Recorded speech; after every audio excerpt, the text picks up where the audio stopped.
నమస్కారం అన్న. నమస్తే. అన్న, తమిళనాడులో విజయ్ గారు ఇప్పుడు పార్టీని ఫామ్ చేయాలన్నా, ప్రభుత్వాన్ని క్రియేట్ చేయాలన్నా సరే ఆయన దగ్గర ఉన్న సీట్లు సరిపోక కాంగ్రెస్ తో ఆ, అంటే పొత్తు కలుపుకున్నారు. ఇప్పుడు అయినా సరే అవి సీట్లు సరిపోవట్లేదు. మరి ఏ విధంగా ఫామ్ చేస్తారంటారు? తెలుసుకోవాలి.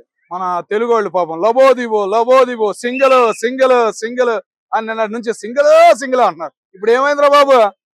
ఎడిపోయారా బాబు సింగిల్ అన్నోళ్ళ? ఏ దిక్కు పోయారా బాబు? మరి బుర్ర అనేది ఉండాలి.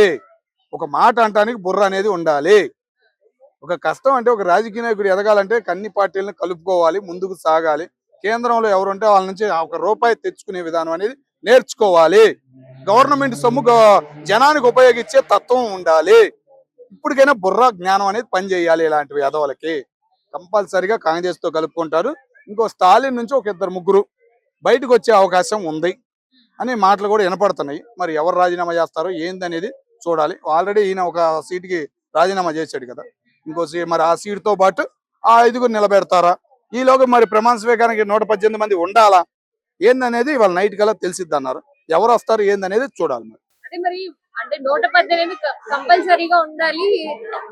అండర్ లో ఇప్పుడు స్టాలిన్ గారు మీకు సపోర్ట్ చేస్తూ ఉంటారు అని చెప్పి గవర్నర్ గారు అనుకుంటున్నారు అని చెప్పి ఆ మాటలు కూడా వినిపిస్తున్నాయి. అంటే ఆయన స్టాలిన్ రాజీనామా చేసేసాడు, ముఖ్యమంత్రి పదవి రాజీనామా చేసేసాడు. ఇప్పుడు ఆయనకి కొత్త టైం ఉంటుంది. అట్లాగే ఇప్పుడు ఈ గవర్నర్ గారి దగ్గరికి వెళ్ళాలన్నా కానీ నోటీస్ తయారు చేస్తారు చూసావా, దానిలో ఇంకా ఉండారు వస్తారు అని చెప్పడానికి లేదు. 118 మంది ఉండారు అని ఒక రిపోర్ట్ అనేది ఇవ్వాలి ఈయన ప్రమాణ స్వీకారం చెయ్యాలన్నా కానీ. కాబట్టి 2 సీట్లు ఉన్నాయి కాబట్టి ఈయన రాజీనామా చేసేసాడంటే మిగతా వాళ్ళు కూడా రెడీగా ఉండారు కాబట్టి ఈయన రాజీనామా చేశాడు అనే ఫీలింగ్ కూడా మొదలైంది. అనుకోని కానీ కాంగ్రెస్ పార్టీ వాళ్ళు ఒక 5గురు 6గురు వచ్చేసారు. 5గురు వచ్చినట్టు ఉండారు. ఇంకా 112 అంటే ఇంకా 5గురు కావాలి కంపల్సరిగా. కాబట్టి ఏందనేది చూడాలి. ఏ పార్టీ నుంచి వస్తారు అన్న దాని నుంచే వస్తారా, స్టాలిన్ పార్టీ నుంచే వస్తారా, లేదా ఇండిపెండెంట్లుగా కొంతమంది గెలిచారు ఒక 2-3 ఉండారు వాళ్ళు వస్తారా ఏందనేది టెస్ట్. అంటే అమిత్ షా ఎందుకంటే బీజేపీ తరఫు నుంచి ఒక్క సీట్ మాత్రమే వచ్చింది తమిళనాడు నుంచి. ఇప్పుడు అమిత్ షా ఖచ్చితంగా 118 ఉండాల్సిందే అన్న పెడతారేమో అని కూడా ఆలోచిస్తున్నారు. అంతే కదా. మరి ఇప్పుడు గవర్నర్ అనేవాడు ఇప్పుడు కేంద్రానికి సపోర్ట్ అక్కడ. ఓకేనా, ఇప్పుడు స్టాలిన్ మీద ఎఫెక్ట్ పడిందంటే కూడా గవర్నర్ ద్వారానే పడింది ఎక్కువ. అక్కడ ఉన్న గవర్నమెంట్ ఎంప్లాయీస్ పరంగా కానీ కలెక్టర్స్ ఐఏఎస్ వాళ్ళ పరంగా కూడా పడింది. కాబట్టి కేంద్రం ఏదైనా ఒక ఆట ఆడితే ఆడచ్చు. ఎందుకంటే మిగతా చోట్ల అన్ని చోట్ల బీజేపీ గెలిచింది కాబట్టి ఏదైనా ఒక ఆట ఆడినా కూడా ఆడచ్చు. ఏదైనా ఇవాళ నైట్ ఏదైనా ఒక టెస్ట్ ఏం జరిగిద్ది ఏందనేది రేపు మార్నింగ్ కల్లా మనకు తెలిసిద్ది. 10-11 కల్లా గవర్నర్కి ఇవ్వాలి కాబట్టి ఆ లోగా ఏదో ఒకటి సెట్ చేస్తాడు విజయాన్ని మేము అనుకుంటాం. మార్నింగ్ వరకు సంబంధం లేకపోయినా భుజాల మీద వేసుకొని వైసీపీ వాళ్ళు టీవీకే విజయ్ మోసారు. ఉన్నట్టుండి 16 నెలలు జగన్ ని జైల్లో పెట్టిన కాంగ్రెస్ తో టీవీకే విజయ్ కలిసిపోవడంతో వీళ్ళ పరిస్థితి ఏమంటారు? ఈ రోజు మార్నింగే ఆమె ఎవరు పేరేందో గుర్తు రావట్లేదన్న, డైమండ్ రాణియో ఏందో అంటారు, ఆమె గారు పొగిడింది. అనుకున్నాం అరే నాయన వైసీపీ వాళ్ళందరూ రివర్స్ అవుతారు చూడు సాయంకాలం కల్లా అనుకున్నాం. సాయంకాలం కూడా పెట్టల. ఈమె పొగిడిన వీడియో ఒకటే 5 నిమిషాలు అంతే గ్యాప్. 10వ నిమిషానికి అమ్మ వచ్చేసింది మాల్లో రివర్స్ వాతావరణం. ఇక అప్పుడే అర్థమైపోయింది పాదమే కాదు నోరు కూడా ఉందరా నాయన ఈమెదే, ఈమె నోరు వల్లే ఇట్లా అవుతుంది అనేది అర్థమైంది. దయచేసి కోరుకునేది ఒక్కటే, వైసీపీ నుంచి ఈ నోరులు గబ్బుల్ని బయటికి తరిమేస్తే మళ్ళీ ఫ్యూచర్ ఉంటుందని అనుకుంటున్నాం. ఆడున్నాడు రాంబాబు, నెక్స్ట్ వచ్చేది చంద్రబాబు కూడా ఓడిపోతాడని. చంద్రబాబు ఓటమి ఖాయం అంట. నీకు అసలు సీట్ ఉండిద్దో లేదో చూడరా బాబు, నిన్ను గుంటూరులో తిరగనిస్తారా లేదా ముందు చూడు. ఆయన సంగతి తర్వాత ఆలోచిద్దాం, ఆయన కుప్పం సంగతి ఆయన సంగతి తర్వాత ఆలోచిద్దాని. నీకు ముందు వైసీపీలో కూడా నీకు సీట్ ఉండిద్దో లేదో ఆలోచించు.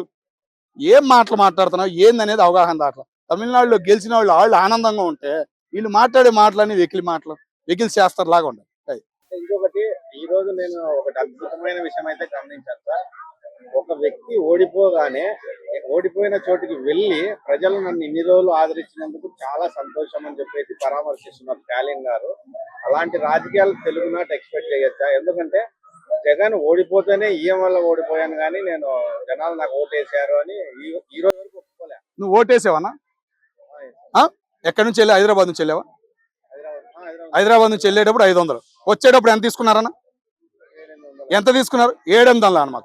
బస్సు కానీ ఆటో కానీ ఏదైనా కారు కానీ ఆర్టీసీ బస్సు కూడా 1500 డిమాండ్ చేశారు. మరి నువ్వు ఓటుకి డబ్బులు ఎందుకు తీసుకోకూడదు అనిపించిందా లేదా మనకి? మరి అక్కడ ఒక్క రూపాయి కూడా తీసుకోకుండా ఓటేశారన్న జనానికి. బయటకు వచ్చి ఎమ్మెల్యేలకి నిలబడిన క్యాండిడేట్లకి ఎకరం పొలం లేనివాడు కూడా ఈరోజు ఎమ్మెల్యేగా నిలబడ్డాడు, గెలిచాడంటే అది జనం. మనకి రాజకీయానికి అక్కడ రాజకీయానికి పొత్తులే పెట్టమాకు. ఆ చరిత్ర అనేది ఇక్కడ రాదు, రాలేదు కూడా. సామాన్యుడు గెలవటం అనేది ఆంధ్రాలో డబ్బులు పెట్టకుండా గెలవటం అనేది రాదు తెలుగు రాష్ట్రాల్లో. ఉదాహరణ నీకు అదే. 500 ఖర్చు పెట్టుకుని వెళ్ళాం, వెళ్ళేటప్పుడు కూడా ఫ్రీ ఫ్రీ అని చెప్పి తీసుకెళ్లారు. వచ్చేటప్పుడు పట్టించుకున్నవాడు లేడు. ఓటేసిన తర్వాత 1500 అన్న బస్సు వచ్చి ఎక్కడానికి 1500 అడిగాడు. ఈయన ఈయనకి 1500 ఇచ్చేది, బయటకు వెళ్ళి కారు ఎక్కుదాంలే, 1000 రూపాయలు తీసుకుంటాడు, 700 తీసుకుంటాడు అనుకుంటే ఆడు 1500 అని అడిగితే, అన్న అంతా ఒక్కటేనన్నా అన్న మాటకి ఎట్లా అనిపించింది? అరే డబ్బులు తీసుకోవడంలో తప్పు లేదురా, ఓటుకు డబ్బులు తీసుకోవాలి.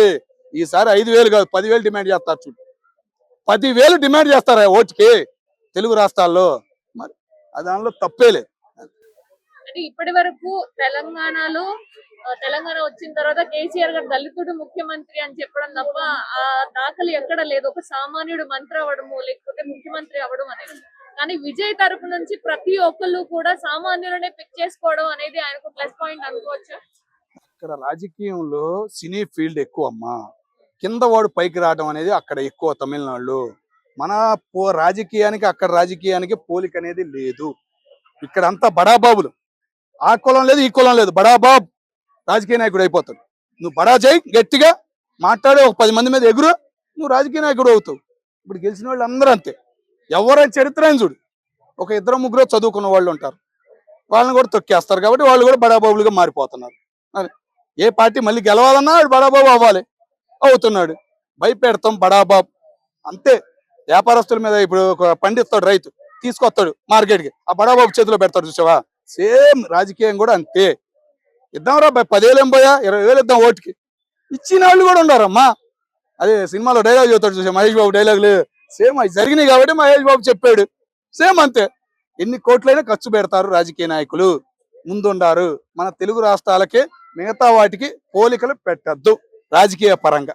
అంటే మొత్తానికి రాజకీయాల్లో నిలదొక్కోవాలి అని వచ్చిన విజయ్ని మరి రేపు ప్రమాణ స్వీకారం చేయనిస్తారా? ఆపే ఛాన్సెస్ ఏమన్నా? లేదమ్మా, స్వాగతిస్తారు. స్టాలిన్ రాజీనామానే, స్టాలిన్ వెళ్ళి జనాల్లో ఓడిపోయిన ప్లేస్కి వెళ్ళి చూసావా? అదే స్వాగతించడం. వాళ్ళ కొడుకు కొద్దిగా కుల వ్యతిరేకం ఉంది. మరి రేపు ఈయన్ని ఎట్టా ఎదుర్కొంటాడు ఏంటి? ఆడేమైనా కుల రాజకీయం చేస్తాడా? టెంపుల్స్ ఎక్కువ, ఇంకా నలిగిపోయిన టెంపుల్స్ చాలా ఉన్నాయని విజయ్ చెప్పడం కూడా జరిగింది. కాబట్టి ఆ టెంపుల్స్ ఏమైనా బయటికి తీస్తాడా అనేది చూడాలి.